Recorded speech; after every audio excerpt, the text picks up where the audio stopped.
Hello, welcome to today's Berkeley Book Chat.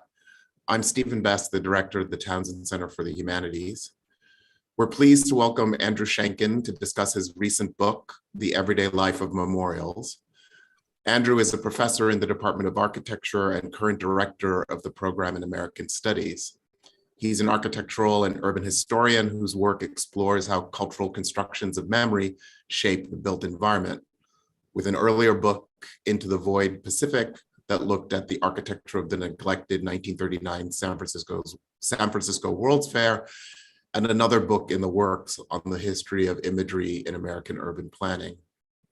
Joining Andrew is David Henkin, a professor of history and, like Andrew, faculty in the program in American Studies.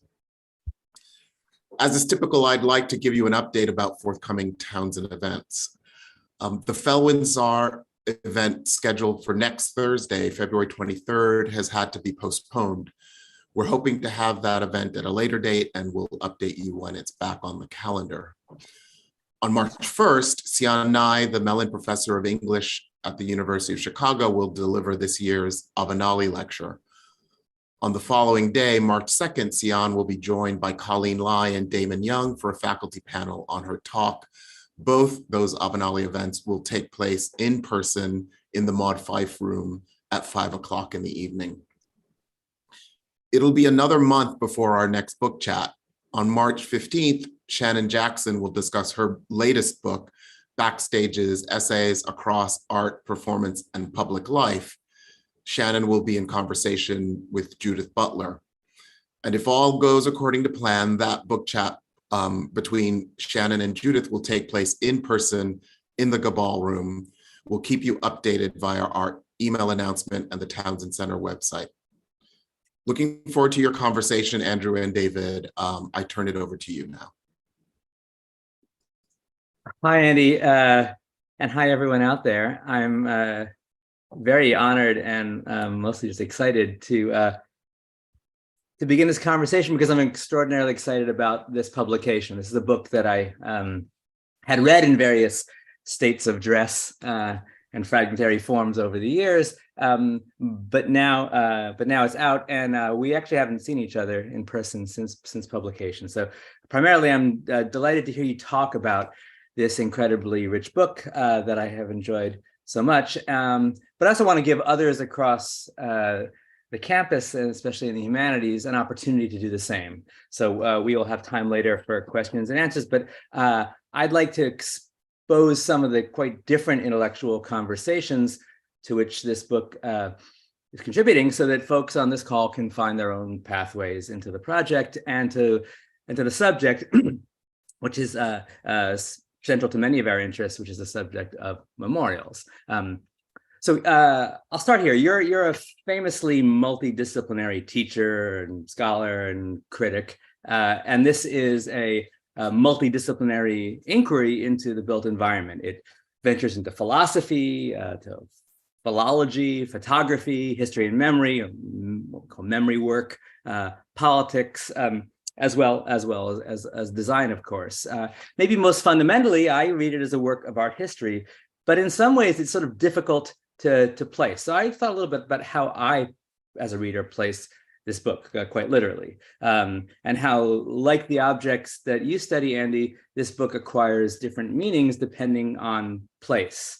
So until a couple days ago, my copy of Everyday Life of Memorials lived in a house in the mountains, where the setting highlighted the parts of this book that are about landscape or heritage tourism, or other things about the relationship between nature and human memory. And ultimately, this book is likely to find a more permanent home on the shelves of my office in Dwinelle, where it will become a book about space, specifically the history of urban space, which is probably the shared interest that has accounted for the majority of our encounters over the long time that we've both been here at Berkeley. But right now, sitting in this room at home, surrounded by very different sorts of books as I was rereading it,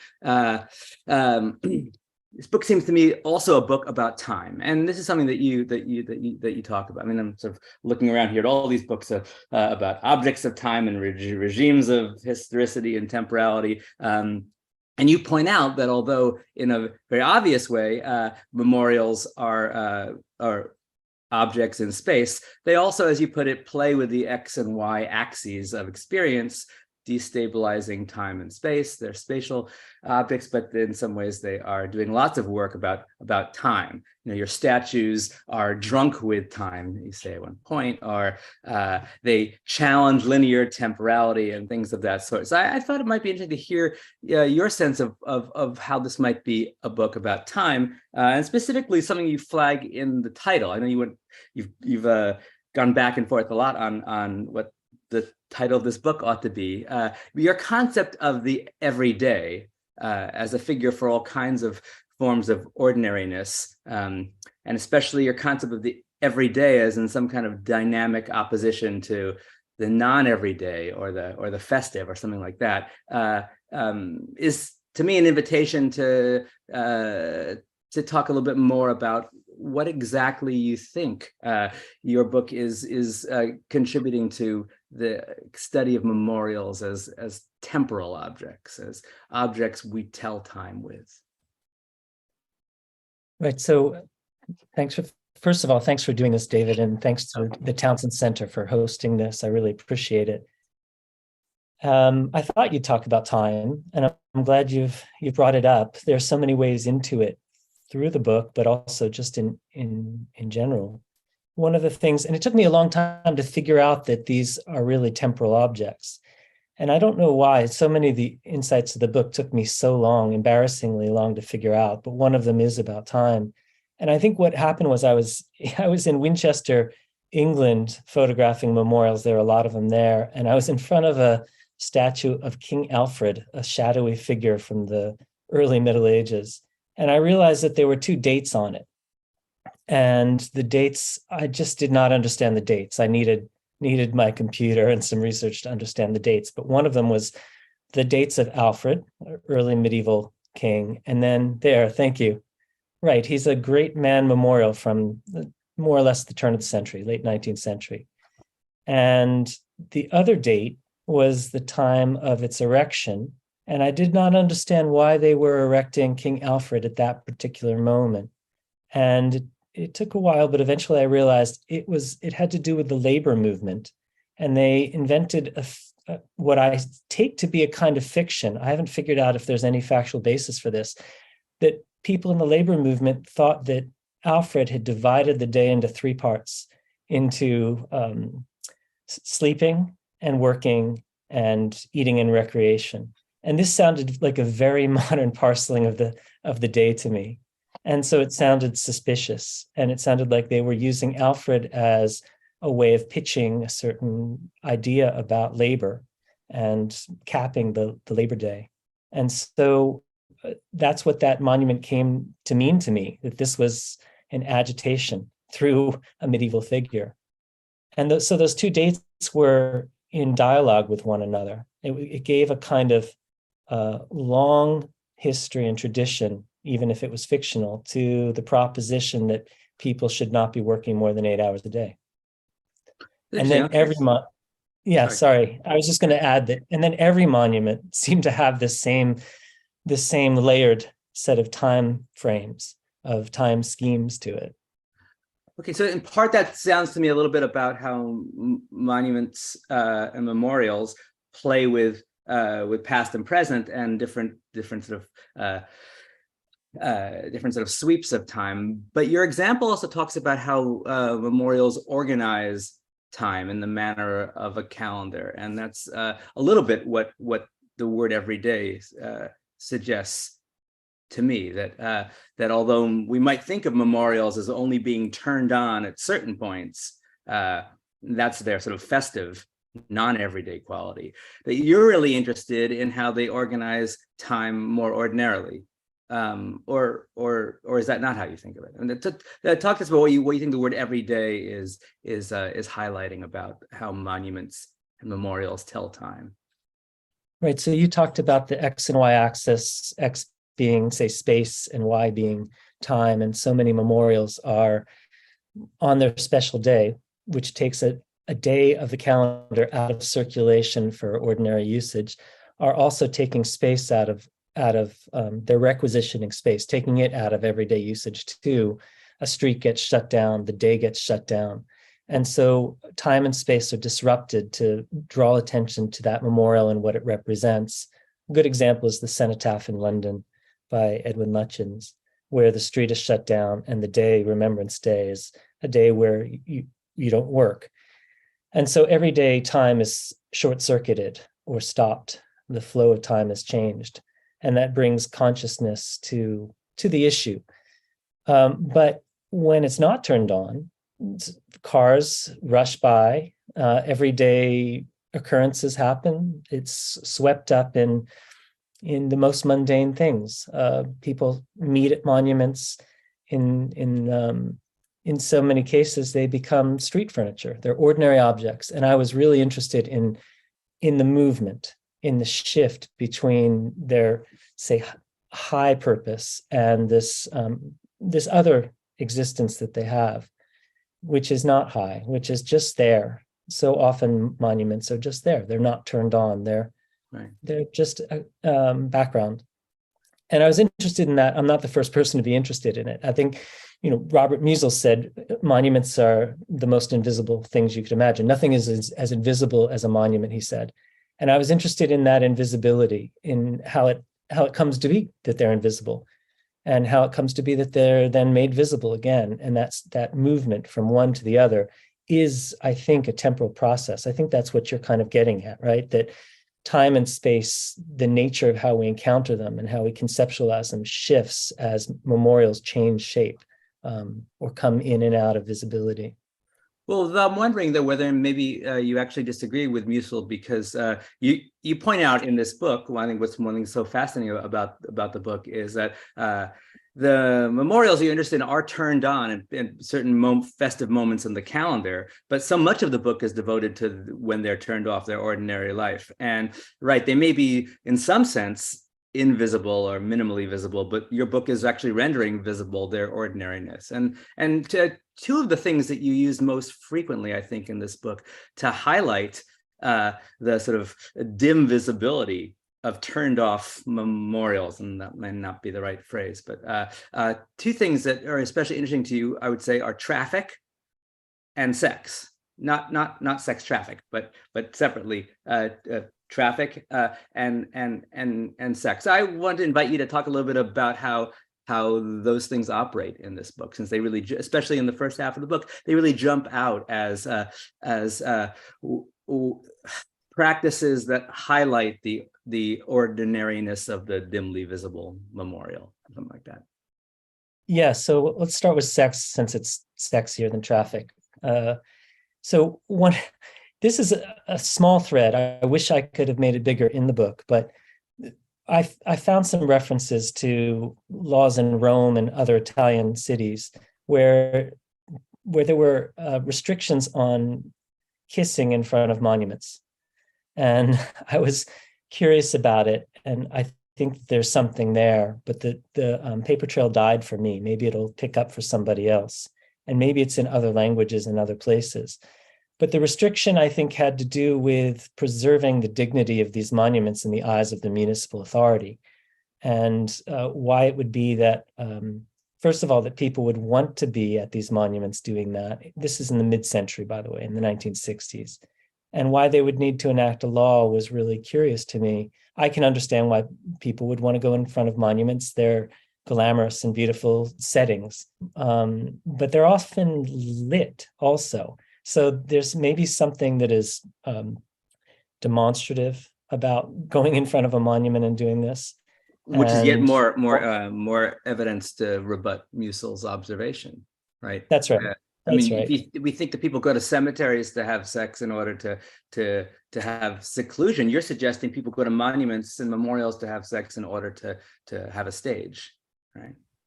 It could be. I don't. Again, I haven't nailed this point down exactly, but yeah.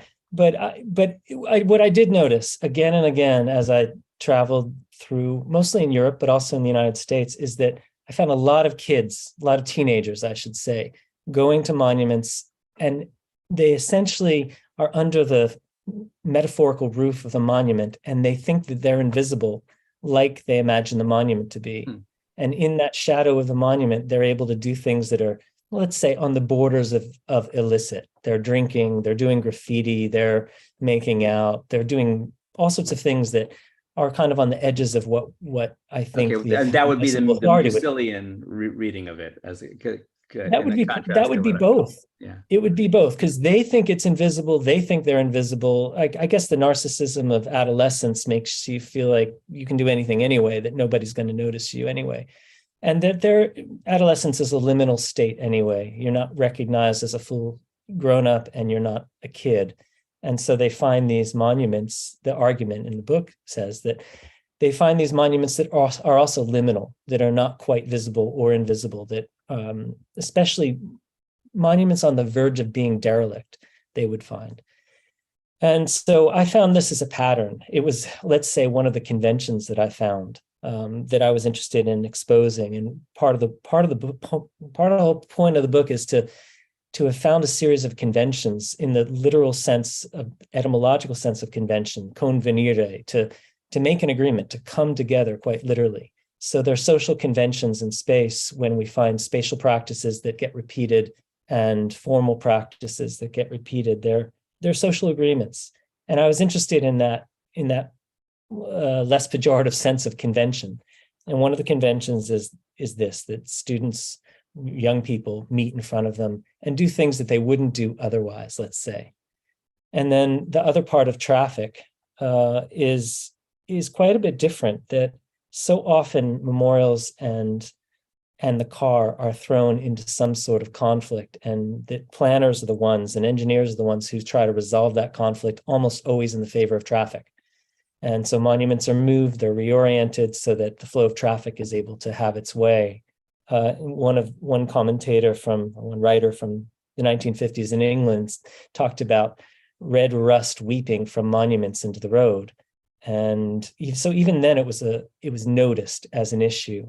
Like the Arc de Triomphe is in a traffic circle, and it was put in a traffic circle before there were cars. And then since there were cars, of course, it's impossible to reach.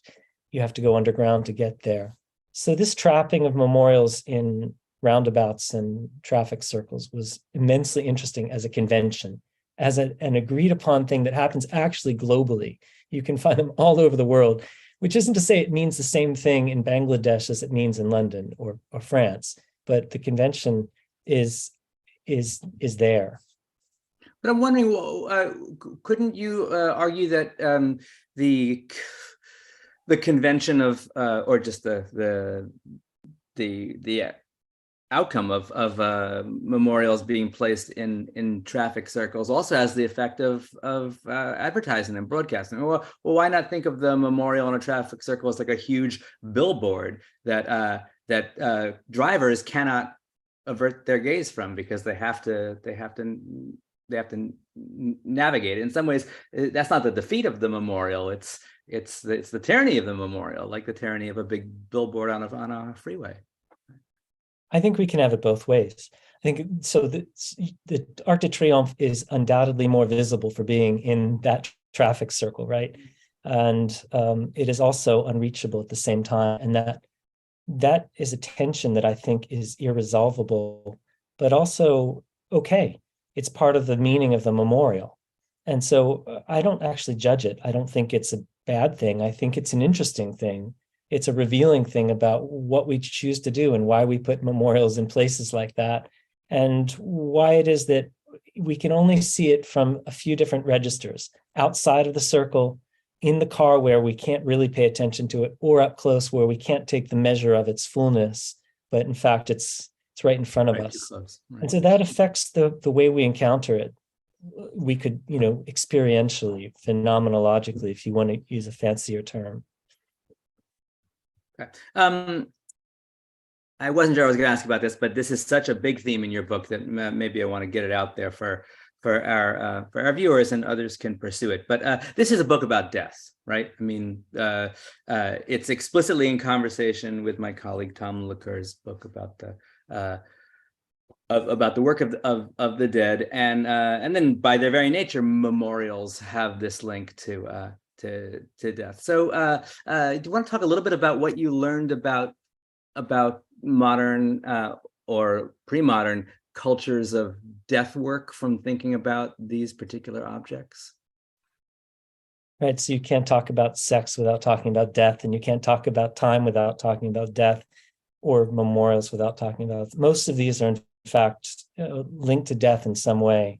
If something hadn't died, we wouldn't memorialize it, or if there wasn't some tragedy that is a metaphorical death of something, a death of time, say.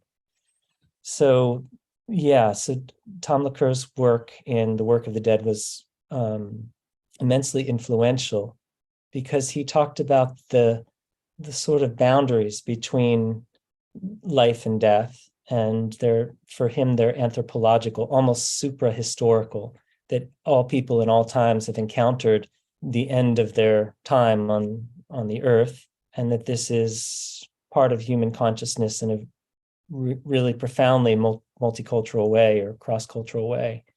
And yet modernity experienced death in a very different way, or has experienced death in a very different way, if we believe the sources. The sources are people like Philippe Barriès and also Tom's work, that death changed, the concept of death, the experience of death changed radically across the late 18th century and definitely in the 19th century. And part of that is about a secularization, to put it in very kind of general terms, of death, a medicalization, institutionalization of death, where it's taken out of circulation of the home and put into institutions. And that medicalization and institutionalization of death denaturalizes it. So as it's denaturalized and put in institutions, the place of death is fixed in a different place in our city. So it has an urban dimension, where the new cemeteries of the early 19th century, really early to mid 19th century, are on the edges of cities. They're put outside of cities, whereas previously people were buried in plots right next to churches, in burial grounds. And the other thing that happens is people no longer died at home. They died outside of home. And it is a curious, let's say, collision, that at that same time, we get all of these effigies of dead people populating our cities in the form of memorials. So the dead are encountered gloriously in bronze and granite, but less so in body and in the home. And this is a rupture. It's a major rupture. It's a rupture in how we encounter not just dead bodies, but how we think about end of time and the end of our own time, and how we, as a culture, or how many cultures, at least in Europe and the United States and related cultures, dealt with these things. And memorialization was part of that. Is it a political rupture as well? I mean, you do identify it in various ways with the French Revolution, the rise of certain modern nation states in Central Europe. Yes. What are the politics of this rupture in relation to death and memorialization? I don't know if this is where you're going with this question, but the whole thing kind of begins with the iconoclasm of the French Revolution, where the monuments of the old regime of the Louis get taken down. And as, say, the monument to Louis the 15th is taken down in Paris, the guillotine is set up on the same square, so that the empty base of the statue of Louis the 15th is essentially observing the beheading of his son and the end of the old regime right there. And they're kind of in a dynamic tension. But is there a connection between that and the roughly contemporaneous rupture in the regimes of death that you were talking about? Well, they're happening at the same time, right, roughly. Yeah. And so is that a coincidence? Yeah. No, I don't think it's a coincidence that the body of the king that was seen as eternal and above, say immortal almost, would be mortalized in that, if that's a word, in that moment. I think it's a verb you use in the book. It's a good is one. It mortalized? Do I? Okay. I think so. Yeah, so I was going to say, so as this happens, as the bodies of the old regime are bared as mortal, as merely mortal, and a new regime, a democratic regime, at least in theory, replaces it. It's this that unleashes a host of new kinds of memorials to eminently mortal people. And I talk about this through paintings, through The Death of Marat, for instance, by Jacques-Louis David, which I take to be a kind of memorial manqué, a monument manqué, and a great counterpoint to the great equestrians of, say, Louis XV that dotted French cities, because he is a monument cut down before he could stand up. And at least I take that paint. That's the reading of that painting that I have. It has all the hallmarks of, without the painting in front of us, it's hard to talk about, it has all the hallmarks of a monument. The bathtub takes the place of the socle or base. And let me see if I can get the. Yeah. Okay. Yeah, there it is. So, and there's even an epitaph right there on the wooden block. So this is a fallen monument. I read it as a fallen monument, a monument manqué. And so, yeah, these are the mortal bodies of the new regime taking the place of the immortal bodies of the old regime. And it is part of the ushering in of the new sense of bodies and of death of that same era. I think it's all of a piece. Okay, so I'm going to do a predictable historian thing and ask you to one more sort of register of historical experience and change, which is commerce and capitalism are big players in this book. The memorials sometimes appear in your book as things that resist capitalism, or sometimes carved out spaces where commerce or capital don't have sway. Many of them, your memorials, are in big centers of metropolitan capital. Some of them are not. Some of them are in social societies. But talk to me a little bit about the relationship between the memorial, not in the modern state, but modern capitalism. Right. So many memorials, the conventions for placement end up being places where capitalism can't operate so well. So parks, cemeteries, along boulevards, the actual public space of a boulevard, often along the median of the boulevard where there's no commercial potential. And on roundabouts, these sorts of places end up being outside of I'm sure capitalism could figure out something to do with these spaces, but it's harder. Well, I mean, on my earlier view of the memorials being placed in as like freeway billboards, highly visible, forced upon eyeballs, you could see them as very compatible with certain commercial regimes. But I think your book is pretty good at making the opposite argument, that part of their function is to provide at least some kind of illusion of a sort of a space where capitalism does not hold sway. That's right. So if you go to a place like Hyde Park Corner, which is taken out of the realm of capitalism, almost nothing happens there that's for sale. There's a little bit, but not very much. It's really taken out of the flow of everyday capitalist processes, and yet it's surrounded by them. There's a lot to buy and a lot of exchange going on every single spot around Hyde Park Corner, and that has become a kind of memorial park, if you will. And it's there, they put it there because this is a place that has been sequestered. It's taken out of the flow. Memorials in medians do the same thing. And I think that they're doing something there that's meant to be possibly an irritant and to capitalism, or at least in some sort of relationship to capitalism or to exchange, let's say. And there's kind of two things to say about this. One is that they are thrown right in this context for a reason, that this is where people are all the time. So this is where people will pass them. So they are attention seeking in those places, right? This is where crowds gather to do other things. And the other thing to say about that is that memorials and capitalist events, let's say, are also about exchange. So one of the observations that really dawned on me a few years ago after hearing an anthropologist give a talk here was that how similar commemorative gatherings are to buskers and events where people are selling things on streets. especially sales events where people are impromptu selling things temporarily on a street corner, say, or at the edge of a park.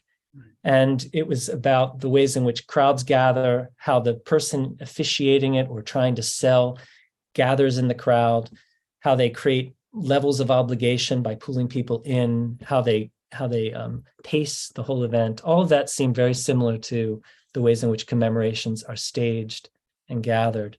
And it all became about levels of obligation to me, and the ways in which word and space and visual elements, material elements pulled people in, created senses of obligation, and made people buy metaphorically into the event itself.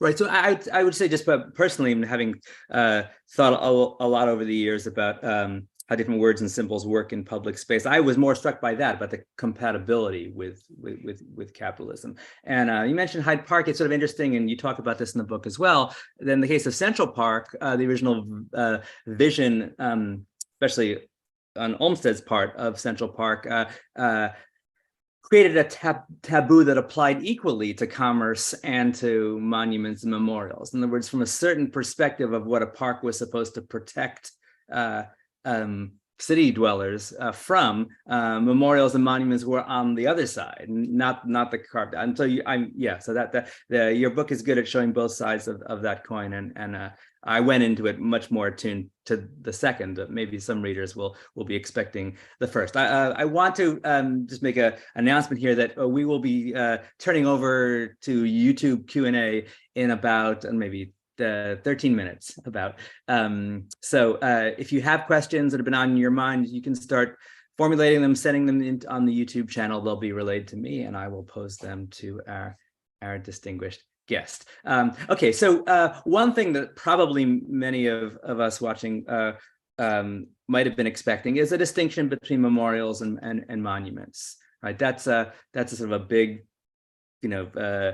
terminological theme, or maybe debate. And you point out in this book that's really a difficult distinction to maintain, and you use the words mostly interchangeably. Sometimes for a purpose of identifying something, you'll insist upon it being a monument or a memorial, but for the most part, and very convincingly and helpfully, I think you don't insist on that distinction. But I'm wondering about the relationship between the memorial or the monument to two other words that sometimes come up, or to two other functions that are sometimes ascribed to memorials. And one of them is landmark, and the other is document. Let me start with document. So Foucault famously observed in one of those sort of provocative chiasmi that the tendency in the social sciences was to turn documents into monuments and monuments into documents. We mostly don't regard monuments or memorials as documentary, even though those of us like you who study them have no choice but to sort of see them as documenting something about their production. And your example of the Alfred monument was I think helpful in telling in that way. But lots of people in the world regard memorials as essentially documenting something, as part of the record of history, as preserving evidence of something in the past, whether it's about the construction and erection of the monument, or even sometimes actually about the thing that is being commemorated. So I'm wondering if hear you talk about that. And then the other word is landmark, which often is what we assume memorials are. I sort of read this book as resisting thinking of these as landmarks, or maybe giving us a different way of thinking of the vernacular landmark that sort of undermines its landmark status. Good to say that. So are these words at all helpful for you to tell us how to think about the various terms that people apply to large commemorative objects placed in public space? Yes. So I think let's start with document. Okay. I think it's become I think it's certainly the case that monuments and documents belong in the same category from certain points of view. So if you read Pierre Nora's epic work, Realms of Memory or Lieux de Mémoire, it's clear that he's including things like songs and constitutions and declarations and buildings and actual dedicated monuments, intentional monuments in the same category. And that's because he has a certain idea of what has happened to memorials and monuments over time. And the Lieux de Mémoire is kind of too complex right now to explain, but essentially he has I think, a kind of nostalgic idea that older monuments, the older idea of the monument is dead. It was once part of a living society and everyone understood exactly what to do within it. Conventions of behavior were known. The rupture of the French Revolution created a distance, what he calls distance memory. And from that distance, we can never get back to that intimate and kind of ingrained sense of what to do at a monument and what to do with documents, songs, whatever they are. The flag, the French flag is an example that he uses, the tricolore. And so there's a third category he comes up with, which is the lieu de mémoire. And it is constantly negotiating that distance with a kind of yearning to have a connection to nationhood. It's a very French formulation. It doesn't quite work elsewhere the same way, but I think it's still useful. So from his point of view, a document and a monument could be exactly the same. And if you look at, in terms of the lieu de mémoire, and if you look at preservation practices and World Heritage, they're heading in that way too. There's even intangible heritage now. You don't even have to have a document. It could be a language that's fading, for instance, or a practice that's not representational, that you can't represent. Maybe in film you could, right? So from this point of view, these things are exactly the same. And I respect that point of view, but I would also maintain that there are distinct differences with different media. So one can do different things in front of a column than in front of a book. One can gather in front of a column. One can call out. One can create groups in which levels of obligation exist. One can have ceremonies that go through a city and connect with other monuments. There are all these things that can happen that are social practices that are harder to do with a book, or that are just different than what you do with a book. You can gather around a book too, but differently. Or many people can read a book because it's decentralized. So there's a poem by Auden where he eulogizes Yeats, and he says the words of the poet will be disseminated essentially to all the cities, and they will be essentially embodied in the metabolism of the British people and Irish people. And so I would maintain that there are really serious distinctions between different forms and different spaces of objects, different kinds of objects. So that's one thing to think about. As far as landmark goes, I think there's a lot to be said too, that of course there are times when monuments and memorials really just behave as landmarks. They're just that, nobody's thinking about them. There's a great late 19th century architecture critic, one of the few female architectural critics of her day, Mariana von Griswold Rensselaer. And she's a memorable character in this book. Yeah, she is. So von Griswold Rensselaer, to say her full last name, says something like, we might well appreciate a well-meaning nobody if it's a beautiful piece of art. So it essentially, she's deconsecrating it. It doesn't matter that it has no memorial quality, that we pass by some no-name guy. If it's a beautification of the city, and this is a certain kind of aesthetic moment when cities were proliferating monuments as aesthetic objects, and it mattered more that they were beautiful in the eyes of the committees that approved them than that they were doing some serious memory work. And so in that case, it is a landmark more than an intentional act of memorialization for many people who encounter it that way. And yet these things could operate, as I said in the very beginning, in both ways. They could slip and slide between landmark status and memorial status and take their rest as neither in some cases. It's just a piece of shade in the city, a sliver of shade, which often I'll see. One thing I've really noticed is how many people move around monuments as they chase shade in the city, especially in summer.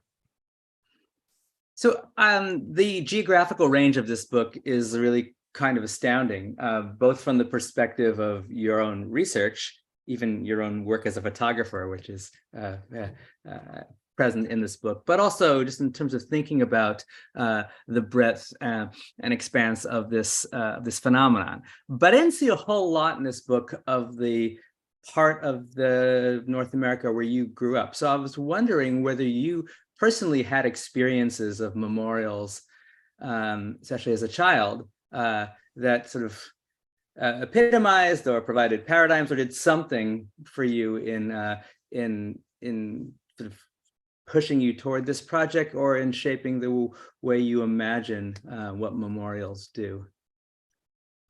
It depends what part of the world you mean where I grew up. So I grew up primarily in Arizona, but I had a kind of bi-coastal connection with Philadelphia. And surely in Philadelphia, there were monuments all over the place. No, there's not that much Philadelphia in the book. I was looking for that also, but Arizona also, right? I mean, yeah. There are monuments, but they tend to be monuments like the Grand Canyon, which are now, of course, they're given monument status. Monument Valley is another example, right? Are they memorials? They're kind of, it depends how you're treating them. We treat them as sacred sites. And so there are elements in which the monument goes straight to its root, monere, as something that is both doing memory work and warning us about the potential loss of nature. So I do think that these monuments are doing those things, but they're not necessarily doing them front and center. They're not yelling loudly about those things. They're often speaking to the greatness of the American landscape and the majesty of the United States. Are they speaking to the majesty of the American past also? I mean, what kind of memory work are they doing? It depends which one you mean. So the Grand Canyon, I think, a lot of the sites, Yosemite, the Grand Canyon, a lot of the natural sites that have been preserved, Yosemite, I think are speaking to something of they're trying to preserve some of the nostalgic sense of what it meant to confront the virgin land. Right. And yet they're doing that in the face of constantly being drilled or logged. So it's maybe a losing effort. I don't know. But yes, I think that's the memory work they're doing. And they're involved in heritage tourism for sure, which is a phenomenon you discuss in the book. So that's interesting. Yeah. But you didn't actually grow up in Arizona with a lot of the kinds of memorials that you talk about in this book. Do you think that played any role in the formation of your interest? I don't know. Or do you have any just sociological or architectural observations about the Phoenix landscape that would account for it? Or? Yeah, I think the fair thing to say is that I was like Robert Musil. I was looking at the world and not seeing monuments at all, not seeing memorials. And I held them in low regard if I thought of them at all as a younger person. And I only awakened to them when I was in grad school, when I started writing a dissertation, not on memorials, but on the ways in which architects were imagining the world after World War II from the home front. And as I got deeply into the primary literature, because I'm an archival historian by training and by inclination, what I found was that there were these incredibly rich debates about what shape post-war memorials should take. And I thought, how strange that during the war, they're imagining what shape memory would take, or their ways of memorializing would take. And that debate got me into thinking about memorials, and they started becoming visible to me. Even as I teach the classes on this now, most of my students continue to have that earlier instinct of mine, which was to ignore them, to think of them as useless and irrelevant to our lives, even as the memory wars awakened of the 1990s, awakened us to them. And even as the current memory wars continue to make us think about memorials, students continue to think of them as peripheral to experience. And I think that's interesting. I think that's interesting that they continue to be nudged to the side. Something to me, something seems symptomatic of that to me, and I'm not sure what it's a symptom of. And I wonder about the relationship between the assumption that they're peripheral from the perspective of a streetwalker or just an urban spectator, and the sense of their being peripheral art historically, or in terms of architecture, real history, as not the kinds of buildings one ought to be focusing on from the perspective of design. Anyway,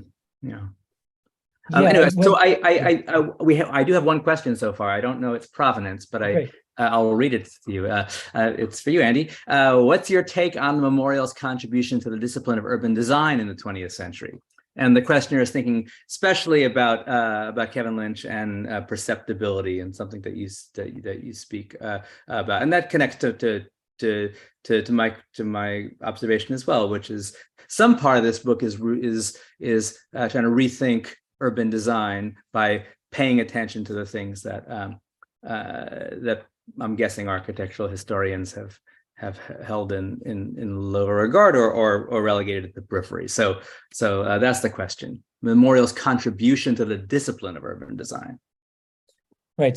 So there's when you brought up landmark, I wrote down Kevin Lynch on my piece of paper to remind myself.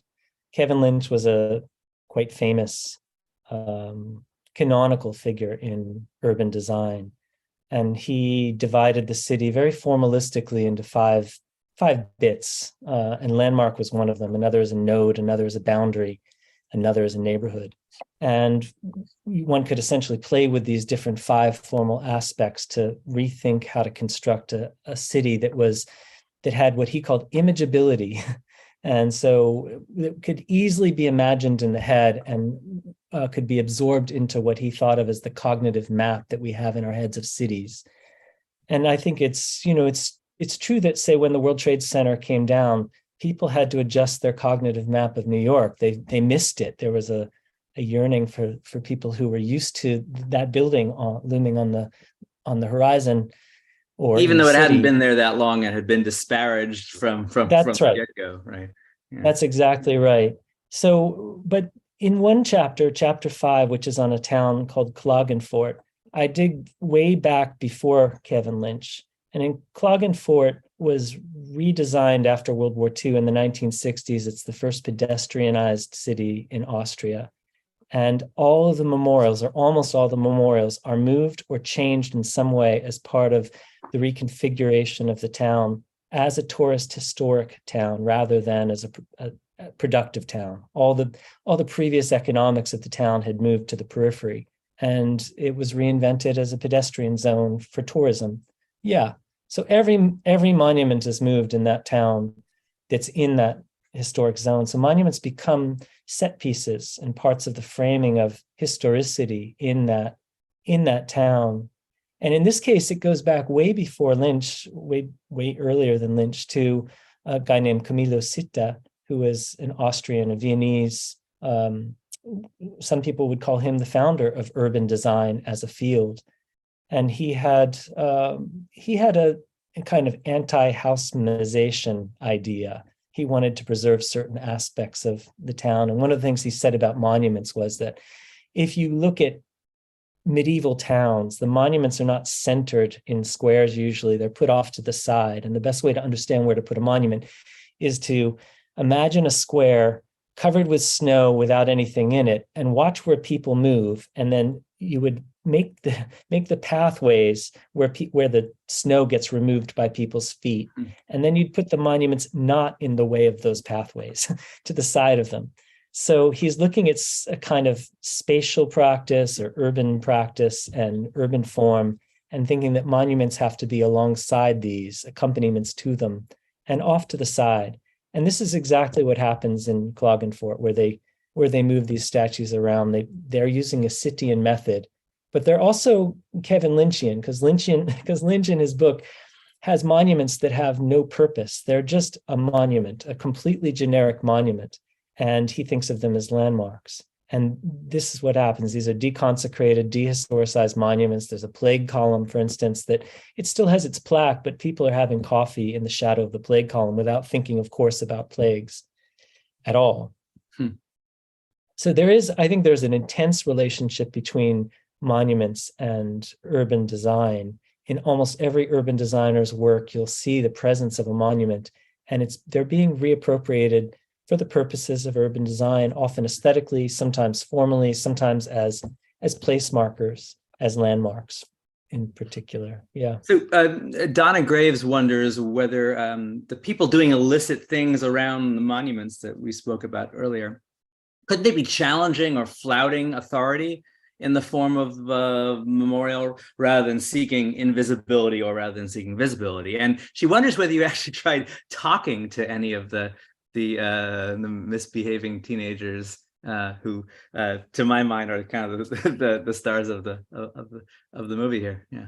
Yes. So in Verona, where I saw it happening in front of a statue to a guy named Michele San Michele, who turns out to be a great architect. My Italian wasn't good enough to talk to them at that point, and I was too timid to encounter them.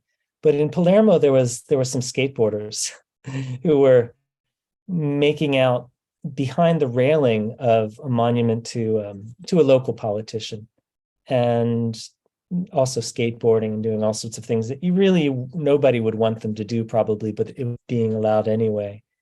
And they saw me taking photos, and they kind of preened, and they were interested in the attention. So I think they were both invisible and visible. I think we can have it both ways, Donna, that they can be seeking out the invisibility and also seeking attention at the same time, the way teenagers can be perplexing and sphinx-like in their behavior, and vacillating between wanting attention and then wanting you to get the hell out of their way. So in my mind, that's actually a feature of skateboarding culture in general, right? Yeah. Rather than a developmental stage of teenage life. Yeah.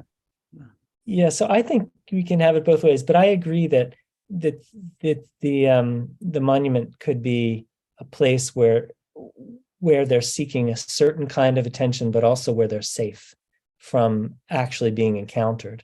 Because a lot of them have an invisible boundary, the boundary either of the base, the boundary of the railings, if there is a railing.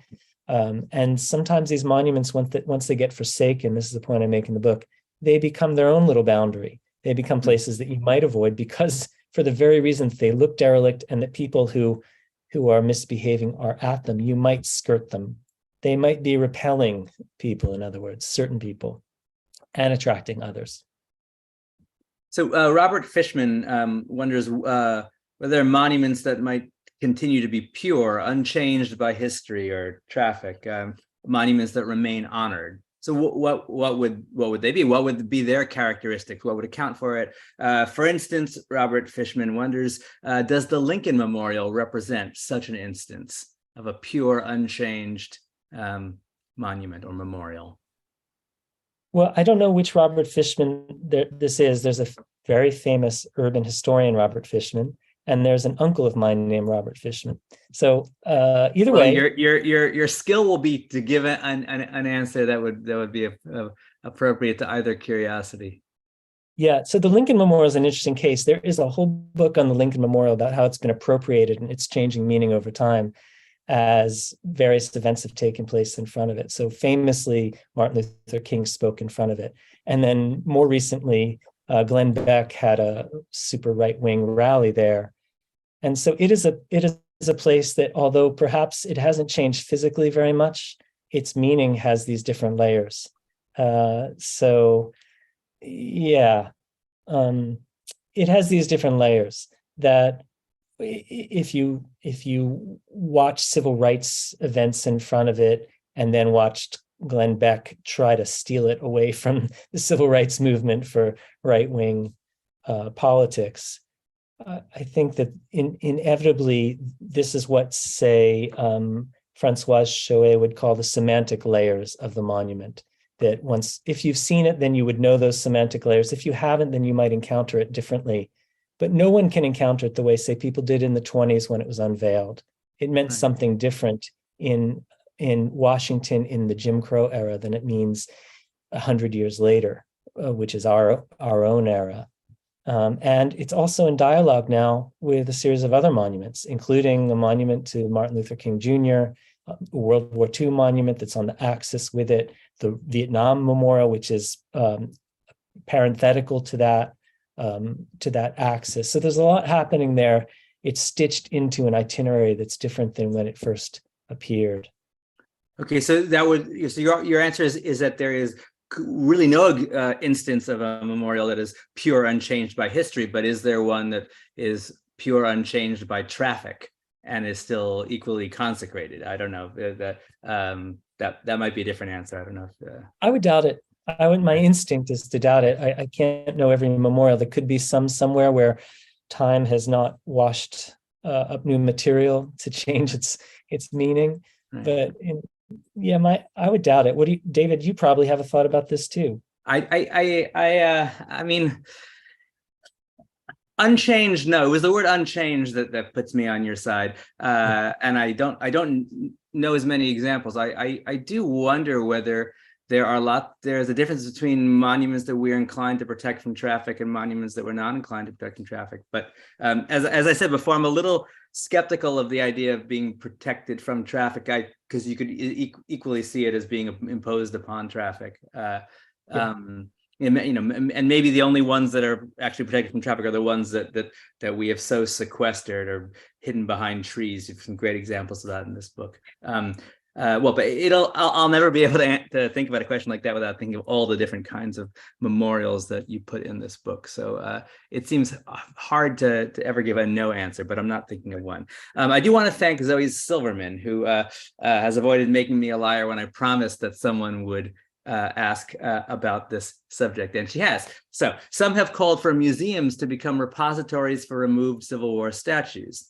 Museum pros are horrified by the idea of becoming magnets for Confed memorialization. Thoughts about what to do? I think a real practical question here. I mean, right? The argument is that these memorials should be turned into documents of a sort, but documents fit for a museum, not for public display. But museums are, in their own ways, public spaces, and the people who manage them, and even the people who attend them, may not want museums to be sites of the sacred worship of the lost cause of American slavery. So, what do you say to the museum pros out there? Yeah, it's a tricky issue. I guess it's up to them to decide what they want. If it's an art museum and it's a worthy piece of art, I guess they could recontextualize it as art, but that doesn't quite do it, right? Right, and that's not the impulse behind the suggestion, I don't think. That's right. Yeah. So one of the things that's happening now is there's a contemporary gallery in LA run by an African-American curator who's buying Confederate memorials and giving them to artists to recontextualize. They can do whatever they want with them for a show called Monuments that's supposed to open this year, 2023. And maybe this is something interesting to do with it. So it depends what's done with the monument. It depends if it's going to be honored as a Confederate monument or if it's recontextualized, if it's, these are the things that matter. No, there are monuments to people who are so evil that in history, or seen as so evil that they have to melt them down. They cannot let them exist. So French monarchs are an example of that. And yet there are people whose abundance of merit allows some sort of balance so that the greatness of the person, Jefferson's a good example. He's a slave owner, but somehow we tolerate that because of his contributions. And his abundance of merit allows him to stay in the Pantheon, and literally in the Pantheon, his memorial in Washington, D.C., and figuratively. So it really depends on the figure and how they're being treated. And I'm glad I'm not a museum curator having to figure this out.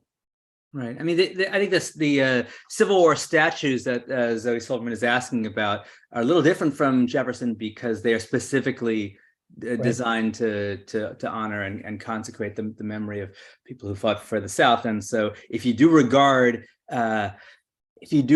this being something sort of fundamentally evil, or maybe sort of think in more theological terms, idolatrous about about the subject matter, then the only solution is to melt it down and destroy any vestige of the graven image that might lead other people to worship it. So, all right, on that ominous biblical note, I want to thank Andy for a really stimulating conversation, almost as stimulating as the book itself, which I hope you will all go out and buy and in any case read. Nice to talk to you, even just over Zoom, Andy. You too, David. Thanks so much. Great talking to you.